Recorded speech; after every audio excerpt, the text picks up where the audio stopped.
Welcome to Chapter 24, Assisting in Geriatrics for ALH 4. Our learning objectives are define, spell, and pronounce the terms, do the following related to aging process, be able to discuss the impact of growing aging population on society, identify stereotypes and myths associated with aging, role play the effect of sensory motor changes of aging, do the following related to cardiovascular, endocrine, gastrointestinal, and integumentary and musculoskeletal body systems, be able to explain the changes in the anatomy and physiology, summarize the major related diseases and disorders by an older patient. Let's look at our aging population.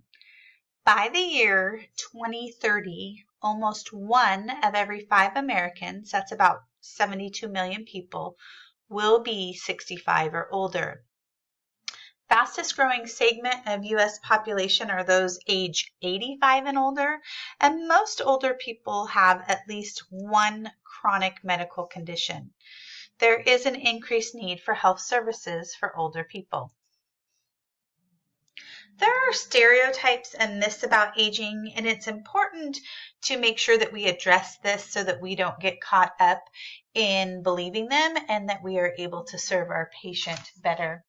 A healthy lifestyle is very effective in preserving one's health in older age, so we always want to do patient education on healthy living. Most aging people will develop dementia. This is a stereotype.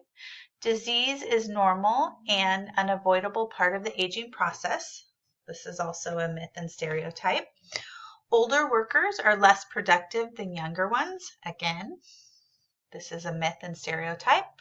Most older people end up in long-term care facilities. Most aging people have no interest in or capacity for sexual relations. And damage to health because of lifestyle factors is irreversible. So you can see how all of these listed as stereotypes and myths about aging are things that maybe even some of these things you believe to be true right here and now. And so it's important to understand that everything on this slide is a stereotype and myth of our aging population. 50% of those over age 85 are diagnosed with dementia issues. So when we think most aging people will develop, we're talking about 50%. So that's half, and half is not most.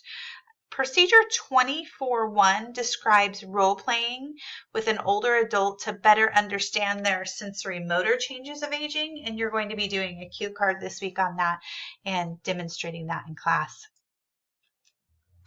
Let's look at the system changes with age. Normal age-related changes are expected, and the individual can compensate for them. These changes do intensify with poor health habits and chronic disease. So again, you can see the importance of patient education and good health and diet. And age-related changes can be managed through regular exercise, a healthy diet, prevention of sun damage, and annual physical examinations with health screening. You can look at Table 24-1, which summarizes the changes associated with aging that occur across the body system for more information in your book.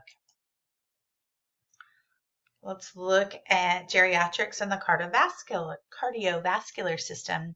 The cardiovascular disease is the most frequent cause of illness and disability in the aging population. Effects of aging on the cardiovascular system include myocardial cells enlarge and deposits of fat and connective tissues increase. Therefore, the cardiac output declines. Hypertension increases workload of the left ventricle, and walls of the veins weaken and stretch, and we see arteriosclerosis. Edema and varicose veins of the lower extremities are common in the elderly, increasing the risk of phlebitis and the formation of the thrombi in deep veins or deep vein thrombosis. Why do you think older adults have a higher incidence of orthostatic hypotension? This is because to maintain an adequate blood supply throughout the body, the heart must work harder to overcome the resistance caused by stiffened vessels. Such a decrease typically is caused by a drop in the volume of circulating blood, and it can be an important diagnosis sign in an aging patient. So this is something interesting to note. Make sure that you take a look at normal changes in cardiac output with age. It is table 24.2 in your book. Let's look at the aging effects on the endocrine system. There's a general decrease in hormone production, changes in tissue receptor bindings, and diabetes mellitus type 2 is the most common endocrine disorder that we see. Some factors that can affect diabetes management in an elderly patient. Modifying lifestyle risk factors may be more difficult. Previously diagnosed health conditions such as hypertension and heart disease, in addition to an age-related decline in kidney and liver function, increase the challenge of treating diabetes in the elderly patient. And it's more likely to be prescribed with multiple medications at this point. Elderly patients with diabetes are more prone to hypoglycemia and may not recognize and respond quickly to low blood glucose levels. Diabetic complications can develop quickly because of the long history of the prediabetes before diagnosis. And older people may have decreased physical or mental abilities that make it difficult for them to adhere to the complicated treatment regimen. So hopefully we can get a family member involved in helping them to find a way to manage this regimen and make it a little less complicated and confusing. Also, older patients may not be able to afford the medication and supplies needed to maintain health, so it's important that we have a discussion with our patient about this as well. Now let's look at the aging effects on the gastrointestinal system. So, dental problems, a decrease in taste buds and production of saliva and diminishing sense of smell, reduced appetite, dysphagia, reduced digestibility of calcium and iron, and a decrease in vitamin B absorption, poor absorption of vitamins and minerals in the small intestine, and decreased colon peristalsis, constipation, and diverticular diseases, and reduced liver function. So all of these contribute to effects that happen in aging to the gastrointestinal system. Aging individuals have a higher incidence of several gastrointestinal system diseases, such as gastroesophageal reflux disease, also known as GERD, or peptic ulcers, diverticulitis. This is related to the lack of dietary fiber and constipation. And also included is colorectal cancer. The aging effects on the integumentary system. We see wrinkles, age spots, blotches, and leathery, dry, loose skin. Skin becomes more prone to tearing and blistering. There's a higher risk of infection, and the healing process slows, so they are more susceptible to bruising. Vitamin D synthesis significantly declines, and a decrease in the number of the melanocytes increases the photosensitivity, which we talked about in a previous slide, that we want to have patient education about photosensitivity and trying to stay out of the sunlight. The dermis loses 20% of its mass during the aging process, resulting in that paper-thin or transparent skin seen in older adults. It's important to ask a person if she or he is too cold or too hot, and to take the necessary steps to make the patient feel more comfortable, because you will notice a lot of times they have a hard time keeping in their body heat. And so we want to make them comfortable while they're in the office. Some ways to treat dry skin in an elderly patient. You can use a room humidifier. Bathing less frequently, and when you bathe, doing it in warm, not hot water can help. The use of mild soap wearing protective clothing in cold weather, and making sure to apply moisturizers getting out of the bathtub or any time actually that the skin is feeling dry. What happens to the pain threshold as one ages? Well, because of age-related changes in the receptors, older people have a higher pain threshold. They may not notice a cut or a burn as quickly as a younger person would, so more serious burns may occur before it's noticed. And in addition, wound healing becomes a problem because of the decreased blood flow to the dermal tissues. So shingles risk reduction. So after an active chickenpox infection, the virus lies dormant in a nerve dermatome. So as people age, their risk increases that the virus will reactivate and cause shingles. And the Zostavax is a live virus vaccine, and it boosts the immunity against the varicella-zoster virus.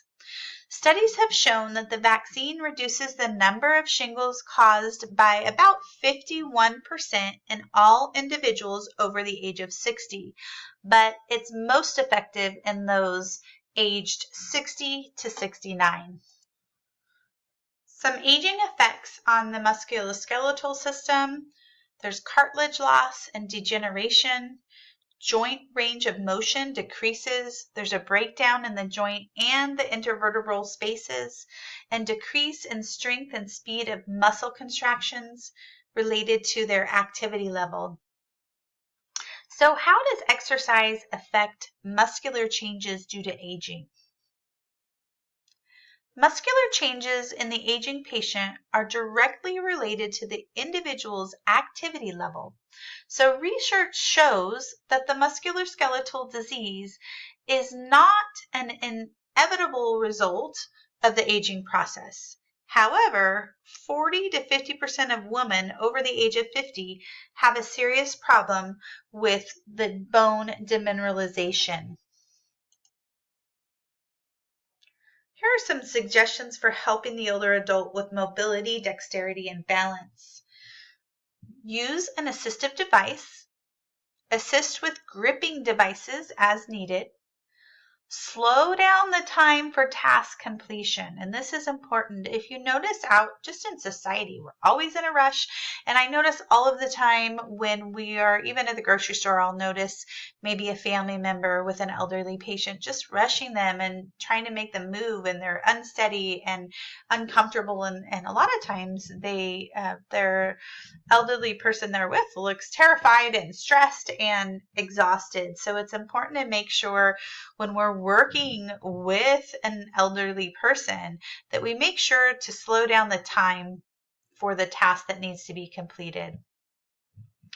So if we have a stroke victim, we want to make sure that we support them on the weak side and recommend physical therapy for range of motion exercises and encourage activity. Some examples of assisted devices we would see would be adaptive silverware, a tub seat or shower chair, electric razor, and even reaching devices that help them reach items more easily. Osteoporosis. Osteoporosis, the primary cause of hip fractures, can cause spinal vertebrae to collapse. Risk factors include female, gender, small bone frame, family history, estrogen deficiency before age of 45, racial background, more commonly Caucasian and Asian, aging, extended use of certain drugs, sedentary lifestyle, smoking, excessive alcohol intake, and lack of calcium and vitamin D. Weight-bearing exercises, calcium, and vitamin D supplements may also, sometimes osteoporosis goes beyond these and it may require medication as well. Sometimes bones break because of the sheer weight of the body on them. So again, if the bones can't handle the weight, they can break. So aging and falls. The aging patient has a greater risk of falling due to sensory motor changes in vision and mobility, as well as osteoporosis.